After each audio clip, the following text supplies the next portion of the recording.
वज़ीर-ए-आज़म इमरान खान से दरख्वास्त करेंगे कि इसके बगैर ही इस मामले पर मुसलमान ममालिक का इजलास बुलाया जाए। अब फॉरेन मिनिस्टर की तरफ से जिस तरह का बयान सामने आया है, पाकिस्तान की खारजा पॉलिसी में कोई बड़ी तब्दीली आ रही है। जनरल साहब, इस बयान के बाद आप समझते हैं कि कुछ पॉजिटिव हलचल होने जा रही है हमारी फॉरेन पॉलिसी में?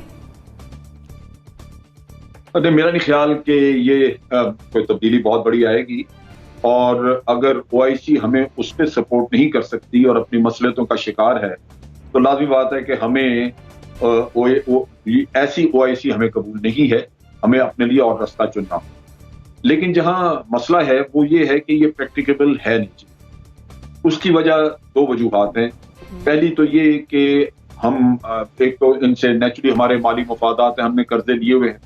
मिसाल के तौर पे कर्जे के वापस करने का अगर कोई जरिया बन भी जाए, हम अदा भी करते हैं, तो बेशुमार पाकिस्तानी हैं जो इन रियासतों में काम करते हैं, और आपको इन रियासतों का पता है वहां पे कोई डेमोक्रेसी तो है नहीं, बादशाहत है जिनका एक हुक्म चलता है, और अगर वो एक अपने पैन की एक जुम्बिश से सारे लोगों को उठा के बाहर करते हैं तो बिल्कुल वो बाहर आ जाएंगे। और पाकिस्तान में पहले ही लोगों के माशी हालात इतने बिगड़े हुए हैं कि हमें ये कदम उठाने से पहले सोचना होगा कि बहुत बड़ी तादाद में अगर पाकिस्तानी मिडल ईस्ट से जो रोजगार अब दोबारा उनका कुछ चलने के कुछ नजर आते हैं इम्कानात, तो वो अगर खत्म हो गए तो उन लोगों को कौन संभालेगा यहाँ। और कर्जे का तो ठीक है कि आपने $3-3 बिलियन दो मुल्कों से लिया हुआ है, अगर दोनों को ही आपको वापस करना होगा। ये नहीं है कि सिर्फ सऊदी अरेबिया का है।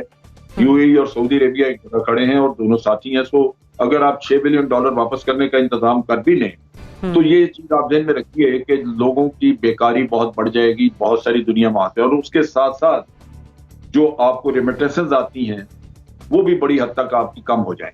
लिहाजा हमें शायद अपनी पुरानी पॉलिसी पे ही थोड़ी बहुत तब्दीली करके तो आगे पीछे करना पड़े। ये मुमकिन शायद ना हो सके कि हम OIC को छोड़ के इन मुल्कों की ख्वाहिशात के खिलाफ उनको छोड़ के तो अपने लिए एक रास्ता अलग कर लें।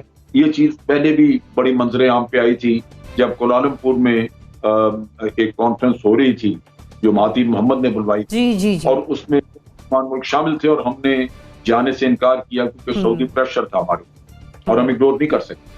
तो ये सूरत हाल दोबारा भी आपके पास आ सकती है।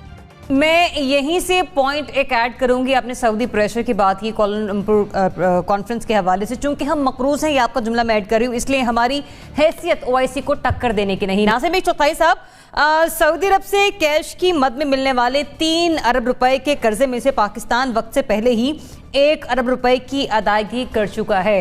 ये मिनिस्ट्री ऑफ फाइनेंस और स्टेट बैंक ऑफ पाकिस्तान की तरफ से खबर सामने आई है जी। $3 अरब, ठीक है। उसके बाद हम समझते हैं कि जो शाह महमूद कुरैशी साहब का बयान है उसको भी उन्होंने मद्देनजर रखा होगा, और हम किसी बेहतरी की तवक्को कर सकते हैं खारजा पॉलिसी में किसी बड़ी तब्दीली की। जब 5 अगस्त को सकूत कश्मीर हुआ, सकूत कश्मीर में बार बार कह रहा हूं, सकूत कश्मीर हुआ तो यही शाह महमूद कुरैशी मुजफ्फराबाद गए थे और वहां इन्होंने सहाफियों को इसी सवाल पे डांट दिया था और ये कहा था कि आपको समझ नहीं आती मेरी बात कि हमने इतने पैसे उनसे लिए हुए, हमारे 40 लाख लोग वहां काम कर रहे हैं, आप मरवाएंगे सबको क्या, आप लोग जर्नलिस्ट हैं क्या है। ये शाह महमूद कुरैशी का स्टाइल था, और आज वो कल किसके कहने पे ये बात कह रहे थे मुझे नहीं पता। दूसरा ये कि उसूली बात है, मैं मान लेता हूँ करने इसको आप वो 6 अरब वापस कर दे, तो जो जनरल साहब ने बिल्कुल सही कहा कि जो लाखों लोग वापस आएंगे फिर UAE से और कोई भी है, कुवैत से और सऊदी अरब से, उन्हें कहाँ खपाएंगे आप, तो लोगों को निकाल रहे हैं। 71,000 तो कल गए आप निकालने के लिए, उससे पहले और लोग निकाल चुके हैं आप, तो लोगों को निकालने की मुहिम, वहां से लोगों को लाने की मुहिम आप किस तरह करेंगे। अगर कुछ करेंगे तो बहुत बड़ा मुआवजा होगा। तीसरी बात मैं कह रहा था कि जब आप OIC के मुल्कों से हटकर प्रो पाकिस्तान खारजा पॉलिसी के लोगों को तलब करेंगे, ममालिक को बुलाएंगे, तो वो कितने होंगे बीबी। महातिर मोहम्मद अब मलेशिया में नहीं, अब उनका मुखालिफ ग्रुप तो खाली तुर्की होगा ना, एक आध कोई और आ जाएगा, मुमकिन उज्बेकिस्तान आ जाए, मुमकिन है ताजिकिस्तान आ जाए, मुमकिन है हमारा आजाद कश्मीर भी स्टेट है वो आ जाए। कितने लोग आएंगे आपके पास इस कॉन्फ्रेंस के अंदर? कभी सोचा?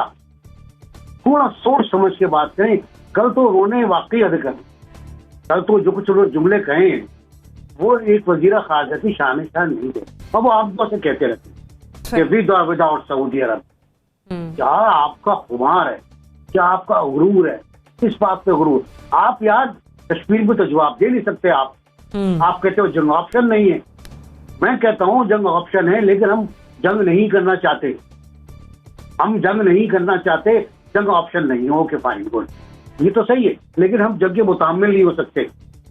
ये जुमला तो बिल्कुल ही गलत है, और यह खारजा पॉलिसी का जुमला भी नहीं है।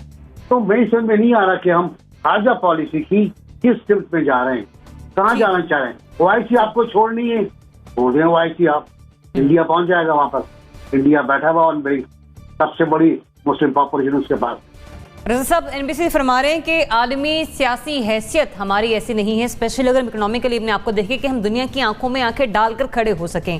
फिर फॉरेन मिनिस्टर का ये बयान, आप समझ रहे हैं कि कोई बेहतरी की कोई बड़ी तब्दीली आ रही है इस खारजा पॉलिसी में? देखिए, मेरे तो ख्याल से कोई खास तब्दीली नहीं आ सकती। बात यह है कि वो क्या कर लेंगे, सऊदी अरेबिया का तो कुछ नहीं बिगाड़ सकते हम। और जैसा भी जिक्र किया गया कि गल्फ की रियासतें जो हैं सारी, ये अकेला सऊदी अरेबिया तो नहीं है, उनके साथ यूएई भी है और दीगर जो किंगडम्स हैं मशरिक़ वस्ता में, वो भी सऊदी अरेबिया की पॉलिसी के साथ ही चलते हैं। और वहाँ पर हमारे लाखों पाकिस्तानी वर्कर्स काम करते हैं, हमारे दीगर उनके साथ रवाबित हैं, वो क्या सब हम तोड़ना चाहते हैं? और अगर वो तोड़ भी लेंगे तो क्या हो जाएगा? मतलब अब हम उन पे हमला तो नहीं कर सकते या उनसे बदला तो नहीं ले सकते कि जी आपने कश्मीर पे हमारी मदद नहीं की तो इसलिए हम आपके ऊपर चढ़ाई कर रहे हैं। ऐसा कुछ नहीं है। आपको जगह जगह से जाकर कशकोल उठाकर पैसे नहीं मांगने पड़े इस मुल्क से उस मुल्क से। देखिए ना, सऊदी अरेबिया का कर्जा जो है $1 अरब का, आज अखबार में था कि वो वापस किया गया है, और चीन से भी $1 अरब ले लिया गया है ताकि बैलेंस ऑफ पेमेंट्स जो है वो खराब ना हो। तो ये तो हाल है हमारा। बातें बड़ी बड़ी